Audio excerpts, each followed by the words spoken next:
hold music. You want to avoid it, and so do your customers. So say goodbye to hold music and hello to faster, smarter support with Salesforce. Make service more personal and agents more productive using built-in trusted AI. Then watch costs and wait times drop and satisfaction soar. Support customers in a whole new way with Service GPT. Learn how at salesforce.com/servicegpt.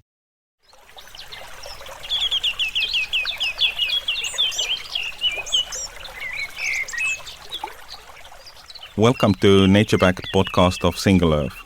In this series, we are talking with investors about their vision of the new green world. My name is Tarmo Virki, and in this episode 4, I'm talking with Terhi Vapola from Helen Ventures, how the Finnish investment fund is looking on changing the world. Enjoy the show. Thank you, Terhi, for finding time to speak with us today. Let's talk a little bit about Helen Ventures. I think people outside in the world, in Helsinki, everybody knows what's Helen, but I'm sure there are still few people outside in the world that have not heard of Helen Ventures at all yet. Sure. So Helen Ventures is the investment arm of Helen, the energy company here in Finland. And we focus on investing into energy transition and climate tech. So if you think about the energy being one of the biggest elements in order to address our goals to go into net zero and looking at the capabilities to find and the areas where we need to find solutions for. So that's where we work on. So we are focusing on investing in early phase startups. So we can go from seed all the way to Series B in syndication. The ticket size up to 3 million euros. And in terms of geography, we focus on the entire Europe and Israel. And in this field, we are especially interested in the digital technologies. So that's the angle what we have for addressing this issue. I think in general, it's so much easier to be a digital startup than analog startup, right? That's certainly true. And here I would, of course, be the first to admit that in order to address the climate change, we need absolutely both. So I really think that we have like two parallel streams which we need to do, which is one is the physical world, getting the CO2 captured and getting the CO2 from not getting into the atmosphere. And then we have solutions which can help us to optimize it and maximize the renewable uses and balance the grid and provide the different kinds of things what you need to do in order to be as efficient as possible. But the digital always works on top of in this kind of context what we are discussing. It's working on top of something real. So be it industrial, be it something to do with the nature or whatever, but it does have a direct linkage into the real world. I think on the CO2 emission level, you guys at the kind of parent company level did some big decisions last year, right? Yeah, that's correct. So Helen being one of the biggest energy companies here and being in multiple different kinds of generation capabilities or generation technologies, basically. So has done really very advanced decisions now to really focus on the renewables and also cutting off and having the definite timing and actually fastening the timeline to go into not using coal, for example. So these are of course the fundamental parts of us and especially from the mother company's perspective, taking those steps into the energy transition. I used to live for a few decades in Helsinki, and I do remember those massive piles of coal almost in downtown, which it looks really weird when in a country which tries to profile itself as a really green and kind of energy efficient and going forward and so on. So I think the world definitely thanks for that decision. And that's a big impact, what can be done. So making those decisions and moving forward and having the technological capabilities and investing in technologies which can help us to take it forward is super important. In your kind of 2021 wrap-up blog, you headlined it, "Let's lead the change we wish to see in the world. Tell us a little bit, how Helen is, or Helen Ventures especially, is trying to lead that change. So what we want to do is work with the most innovative startups. So I think that for us, working with people who don't just talk, I think there's plenty of talks and has been for a long time. What we need to do is actually get those things done, and of course it requires when we are dealing with this kind of systemic change. So there's no silver bullet which can solve it all, but you need plenty of solutions which take you into the right direction. And at the end, it is really the people who make it happen. So the inventors, the product developers, the salespeople, all of the people who actually realize the vision into something concrete and get it scalable and get it out in there as quickly as possible so that we can supercharge the future, which we want to get into. And there, of course, we want to be to support that development in the market. Mm. Tell us, what have been your kind of most prominent investments today, or what kind of, from your portfolio, what kind of companies would you kind of want to pick out to show that these guys are doing exactly the right thing? Yeah, so I think, of course, as an investor, I love all of my trials, if you may.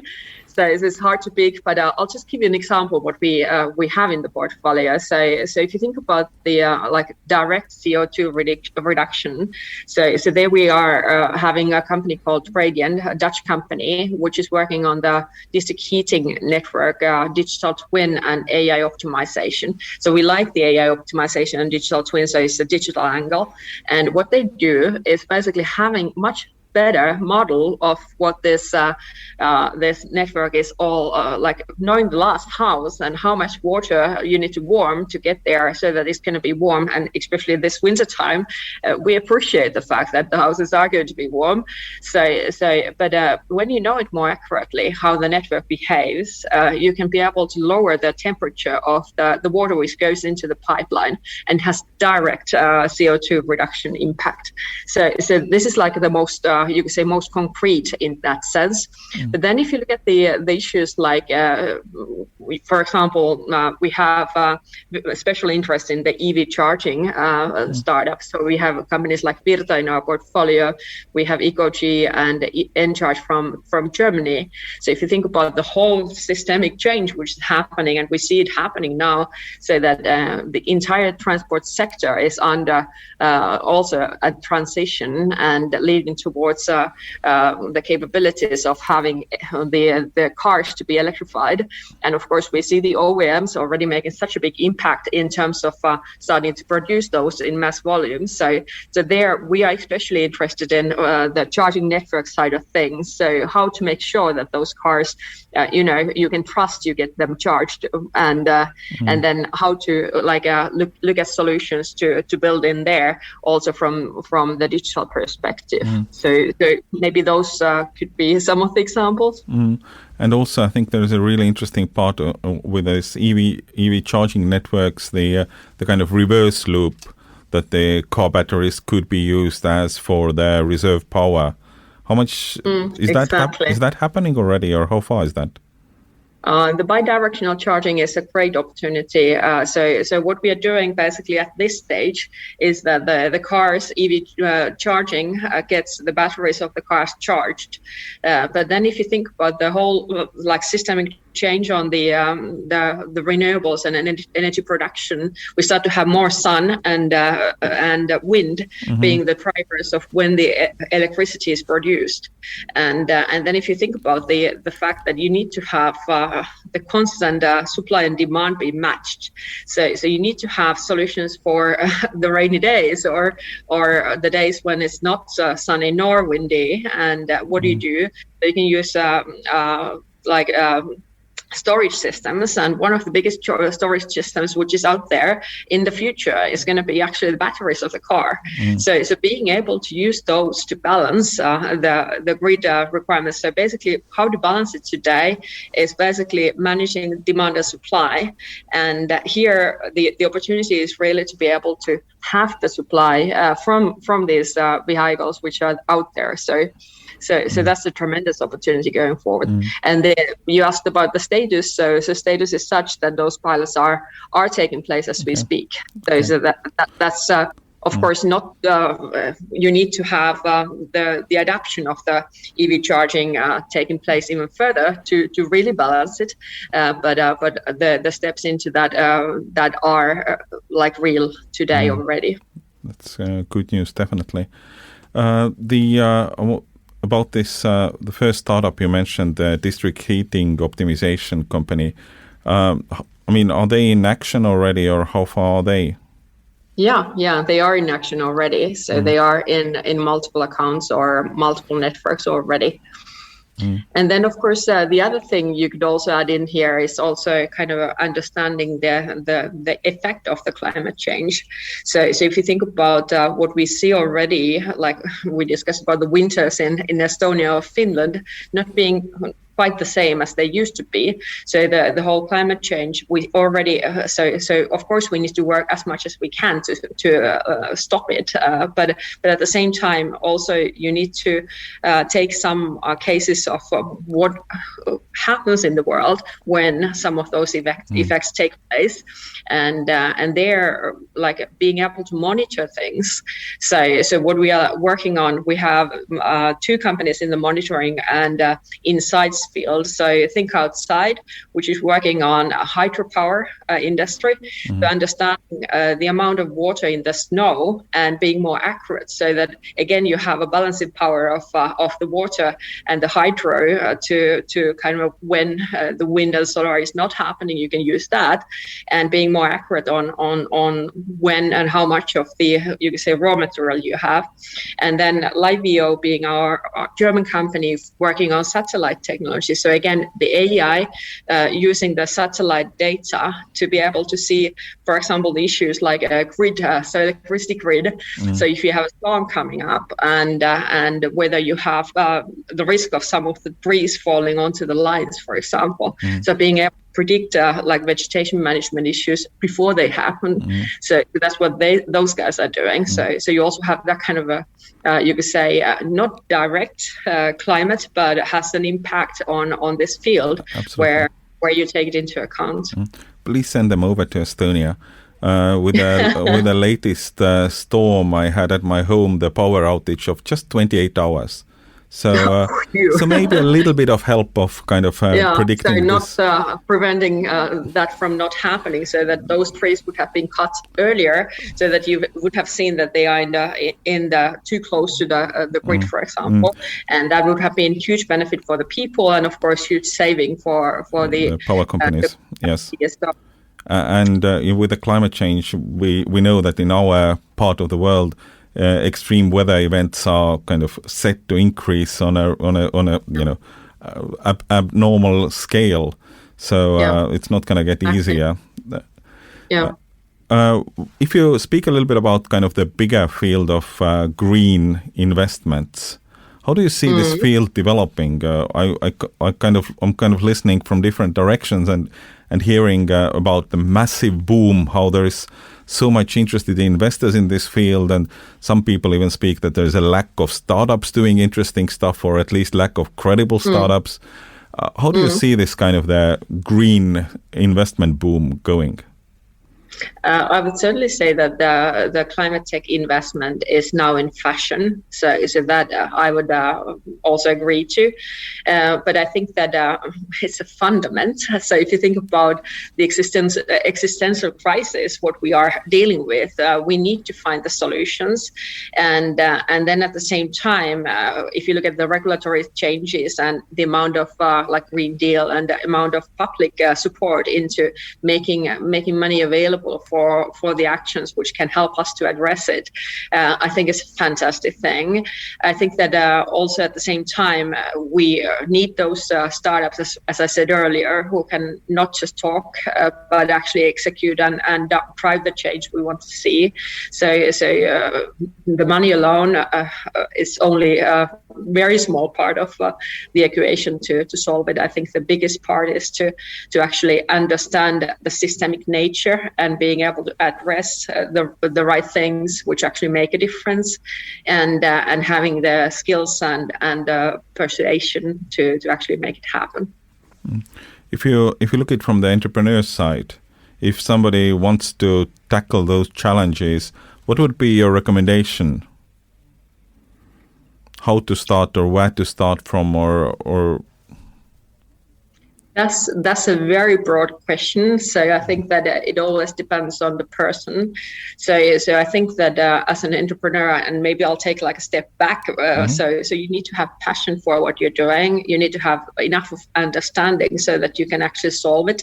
You need to be super smart so that you can address something which others are considered difficult, and you can forecast how things will pan out earlier so that you are there at the right spot at the right time.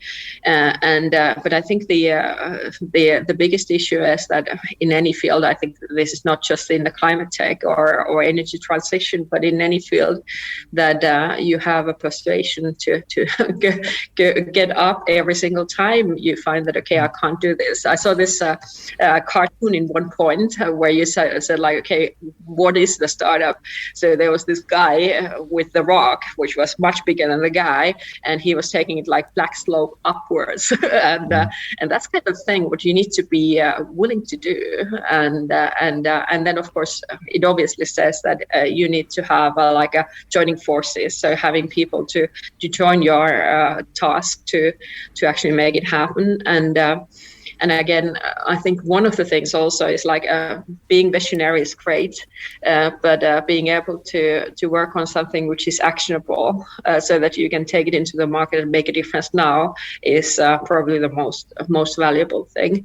So I think you need to work on both areas. Of course, you need to work on breakthrough technologies as well, but I think we need quick solutions also, and then, as I said, one solution. So not one solution solves it all in the short term. So therefore, having a solution which addresses some part to take it forward. Because the challenge is, how would I say, enormous. So exactly. So there is a room for a lot of companies to develop, parts in that system to make it work, really. Exactly. And then it goes into what is your expertise? So how can you add value? And what is the uniqueness about the solution? And is the problem, of course, always the problem must be real and big enough, worthwhile using your effort, because it's so hard work anyways. So do something which actually makes a difference. I mean, in climate tech, it's kind of obvious. There is a massive problem, and if you solve a small part of it, you're kind of on a winning side already, or we are all in the winning side to be fair. Yeah. But they're also like understanding the systemic change. So it's understanding that it's like you have the energy transition, you have biodiversity, you have different kinds of bioeconomy and circular economy and carbon circularization or whatever. So all these different elements are intertwined, which of course is super hard to kind of see that you need the other parties to do this and that in order to get this and that moving. So that also of course increases the challenge and why it's so difficult to solve. Absolutely. Kind of slowly starting to wrap up, looking into this 2022, what are you looking most for? What's your kind of the big expectation for this new year? So this year I'm basically looking at two things. So one is we are still very much in Helen Ventures, we are adding new portfolio companies, so we're in the investment period. But then at the same time, of course, we are super excited about working with the startups in our portfolio and helping them to grow. So it's like a dual perspective, which I'm very much looking forward to working on. Good. Thank you so much. Thank you. Thank you for listening. We will be back next week. Turn on to Nature Backed podcast.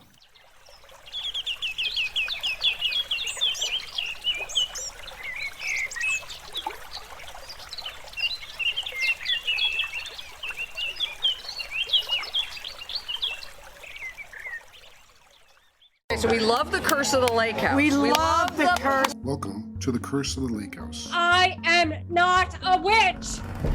Really well written, keeps you guessing. I really like the ending.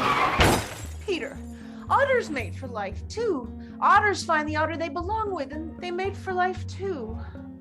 The Curse of the Lake House, available wherever you get your podcasts. Electricast. Electricast. There's a change happening in the way we live, the way we work, the way we spend our money and make our decisions. We are evolving to be more conscious in our actions in a way that serves the world and makes it a better place. Welcome to the Ethical Evolution. The mission is simple: to spread stories of collective change that make the world a better place, understanding that to create collective change, we need to be the change. It all begins with us.